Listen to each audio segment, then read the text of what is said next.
গিন্নি ইলিশ মাছের মাথাটা কুমড়ো আর পুঁই শাক দিয়ে এত সুন্দর তরকারি করবে যাতে দুপুরবেলা দুথালা ভাত খেতে পারি।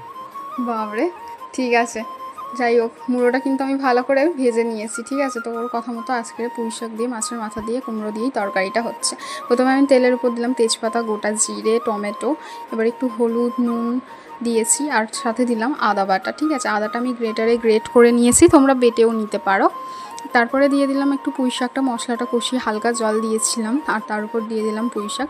পুঁই শাক থেকেও হালকা পরিমাণ জল বেরোবে, তো সেটাতেই দেখবে অনেকটাই তরকারিটা সিদ্ধ হয়ে যায়। তো ভালো করে কষিয়ে নিয়েছি, তারপর দিয়ে দিলাম অল্প পরিমাণ জল, আর জলটা ফুটে উঠতেই দিয়ে দিলাম মাছের মাথাটা, যেটা আমি আগে থেকেই ভেজে রেখেছিলাম। তো সেটাকেও আস্তে আস্তে খুন্তির সাহায্যে ঘেটে দিয়েছি, ভেঙে দিলাম। আর তারপরে দেখো তরকারিটা কিন্তু একটু শুকনো শুকনো হবে, আর তরকারিটা আমার একদম শুকনো শুকনো হয়ে গিয়েছে। এবার নামিয়ে নেব। তোমাদের এই রান্নাটা খেতে কেমন লাগে অবশ্যই কমেন্টে জানাতে ভুলবে না।